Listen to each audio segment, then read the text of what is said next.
नमस्ते, मैं हूं निधि महावन और स्वागत है आप सभी का मेरे YouTube चैनल पे, जहां मैं बात करूंगी अपने फेवरेट स्पोर्ट्स, इंटरेस्ट, हॉबीज, आपके लिए कुछ इंटरेस्टिंग और हेल्दी टिप्स, ट्रिक्स और भी बहुत कुछ के बारे में। तो प्लीज लाइक कीजिए, शेयर कीजिए, कमेंट कीजिए और मेरे YouTube चैनल को जरूर सब्सक्राइब कीजिए।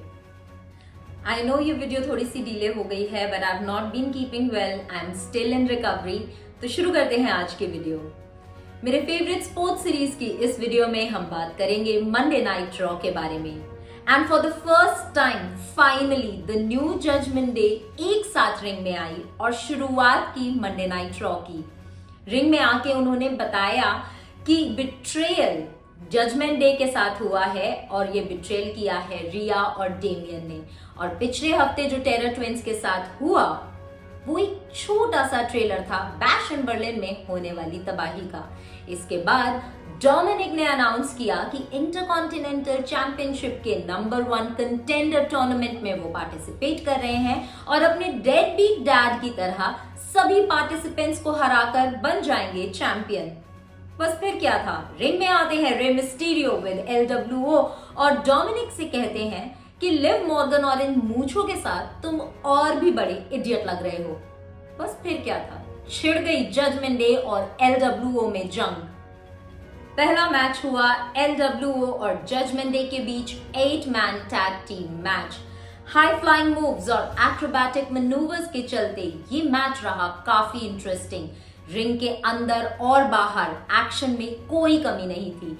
दोनों ही टीम्स एक दूसरे को नीचा दिखाने में कोई कसर भी नहीं छोड़ रही थी। LWO की springboard jump was worth all the effort. In fact match में मोड़ तब आया जब रे और डोमिनिक हुए आमने सामने। रे ने अपने लूचा लिब्रे स्टाइल का मास्टर क्लास देते हुए डोमिनिक को दिया 619, पर लिव ने किया इंटरवीन और इसका फायदा उठाया डोमिनिक ने और पिन डाउन किया रे मिस्टीरियो को। और इसके बाद जीत हुई जजमेंट डे की। पर जीतने के बाद भी जजमेंट डे का असॉल्ट LWO पर जारी रहा। रे को अनाउंस टेबल पर प्लेस किया और थर्ड रोप से डोमिनिक जंप करने ही वाले थे कि एंट्री होती है टेरर ट्विंस की। रिया सीधा लिव पे अटैक करती है और डेमियन बाकी सबको टैकल करते हैं। अब डोमिनिक को घेर लिया रिया और डेमियन ने, लेकिन फिर से लिव के इंटरवीन करने से फिन डोमिनिक को ले जाते हैं रिंग के बाहर और टेरर ट्विंस का कहर पड़ता है जेडी और कार्लितो पर। पिछले हफ्ते के वार और आज के जवाब से एक बात तो है क्लियर कि सैटरडे को बैश एंड बर्लिन में होने वाली तबाही के लिए टेरर ट्विंस हैं पूरी तरह से तैयार। बैक स्टेज मिज ने बताया कि उनके 2 हफ्ते बेशक से खराब गए हों, पर उसकी भरपाई वो करेंगे इंटरकॉन्टिनेंटल चैंपियन बनके, और अनाउंस किया कि आज के होने वाले नंबर 1 कंटेंडर क्वालिफायर मैच में वो हिस्सा लेंगे। तभी बिग ब्रॉन्सन रीड वहां आते हैं और उनसे कहते हैं कि एक बार मैं ब्रॉन स्ट्रोमन से निपट लूं, फिर उसके बाद तुम्हें भी सेथ रॉलिंस और आर-ट्रूथ के पास हॉस्पिटल भेज दूंगा।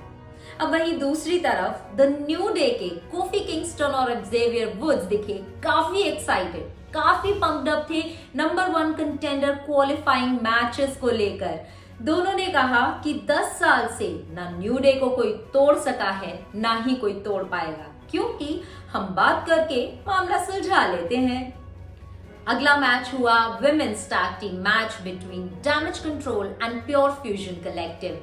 पिछले कई हफ्तों से इन दोनों टीम्स के बीच चल रहा है एक पावर स्ट्रगल। दोनों ही टीम्स क्लेम करती हैं कि वो रूल करती हैं विमेन्स डिवीजन को, और इस मैच में दोनों ही टीम्स ने दिखाई बेहतरीन स्ट्रेंथ और यूनिक रेसलिंग टैलेंट्स और एक दूसरे को डोमिनेट करते हुए मैच को बनाया काफी इंटरेस्टिंग।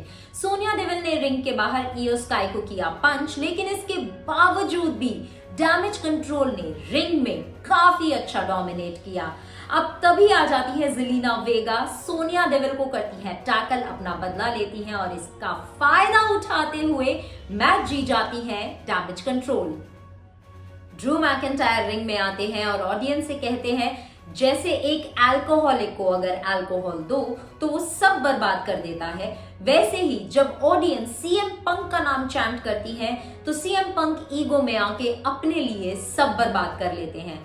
और अगर बैश इन बर्लिन में होने वाले स्ट्रैप मैच में ड्रू मैकिंटायर ने सीएम पंक को हरा दिया, तो उसका रीजन भी ऑडियंस ही होगा, क्योंकि ऑडियंस के कहने पर ही तो सीएम पंक ने ये स्ट्रैप मैच ऑफिशियल करवाया था।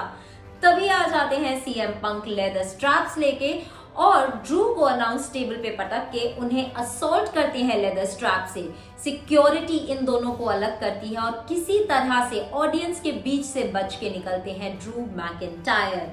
अब 31 अगस्त को बैश इन बर्लिन में होने वाले स्ट्रैप मैच का ऑडियंस को है बेसब्री से इंतजार।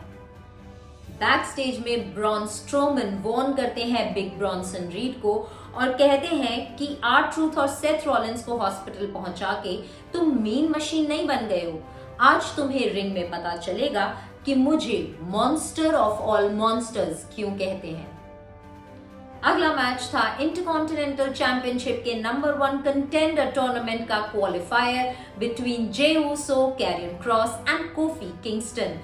तीनों ही रेसलर्स काफी डिटर्मिन्ड थे इस मैच को जीतने के लिए और अपनी यूनिक रेसलिंग स्टाइल से इस मैच को बनाया काफी इंटरेस्टिंग। एक के बाद एक स्किंटिलेटिंग मूव्स और जीतने की अर्जेंसी दिखाई तीनों ही रेसलर्स ने, लेकिन कोफी और कैरियन पे हावी पड़ते हुए मैच जीते Jey Uso. Randy Orton ring में आए और उन्होंने ऑडियंस से कहा कि 19 इयर्स की एज में उन्होंने WWE का कॉन्ट्रैक्ट साइन किया था। तब से लेकर अब तक वो अपने डीमंस को हराते आए हैं, शैडो से बाहर निकले हैं और एक एक शैडो को हराकर अपने WWE के सबसे कंट्रोवर्शियल येट सक्सेसफुल रेसलर बने हैं। गुंथर यूरोप में एक लेजेंडरी रेसलर जरूर हैं, लेकिन उनको उन्हीं के लोगों के बीच हराकर वो बैश इन बर्लिन में बन जाएंगे 15th time world heavyweight champion. अगला मैच था Braun Strowman versus big Bronson read. काफी एंटिसिपेटेड मैच था क्योंकि आमने सामने थे दो मॉन्स्टर्स। इन रिंग एक्शन भी काफी नेल बाइटिंग था क्योंकि ना ब्रॉन्सन रीड झुकने को तैयार थे ना ही स्ट्रोमन। रिंग तक छोटा पड़ गया इन दोनों के लिए, तो अपनी मॉन्स्ट्रोसिटी दिखाने के लिए बैक स्टेज से होते हुए दोनों पहुंचे पार्किंग लॉट और रास्ते में जो हाथ में लगा एक दूसरे को फेंक के मारा। पार्किंग लॉट में स्ट्रोमन ने रीड को दिया कार पे एक पावर स्लैम और भारी भरकम स्टील का एक स्टैंड उठा के फेंका। अपने आप का बचाव करते हुए रीड ने कार की छत पे पटका स्ट्रोमन को और वॉल बाउंड्री से उन्हें दी सुनामी। एडम पियर्स सिक्योरिटी को लेकर वहां आए और एम्बुलेंस बुलाने के लिए कहा। बिग ब्रॉन्सन रीड अपना नाम बनाने के लिए किसी भी हद तक जा सकते हैं, कुछ भी कर सकते हैं, फिर चाहे उनके सामने कोई भी हो, कोई फर्क नहीं पड़ता क्योंकि उनकी सुनामी से कोई नहीं बच सकता।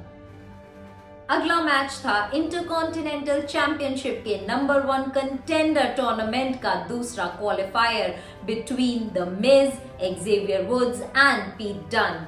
जब टाइटल की बात हो तो you have to be quick, aggressive and a good strategist, और ये तीनों खूबियां इन तीनों रेसलर्स ने बहुत ही अच्छे से प्रेजेंट की और एक के बाद एक दूसरे को पिन डाउन करने में लगे रहे।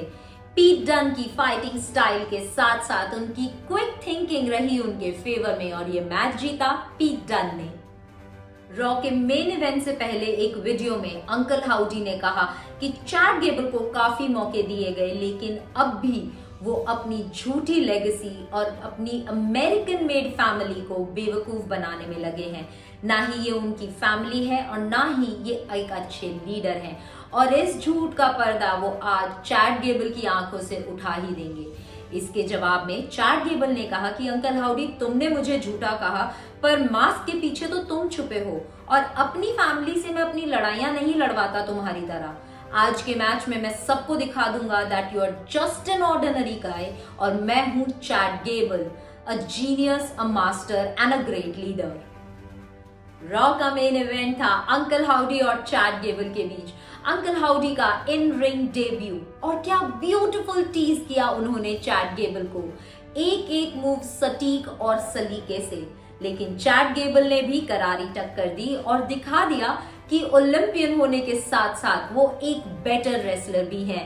और फिर चैट गेबल ने अंकल हाउडी को टेबल पे दिया स्लैम। अंकल हाउडी ने खुद को संभाला और अपनी आंखों से चैड की आंखों में फैलाई दहशत। चैड को पढ़ने वाली थी सिस्टर एबिगेल, लेकिन तभी आइवी नाइल और क्रीड ब्रदर्स ने आके किया इंटरवीन और तभी आ गए वायर्ड सिक्स और आइवी नाइल और क्रीड ब्रदर्स को किया रिंग के बाहर।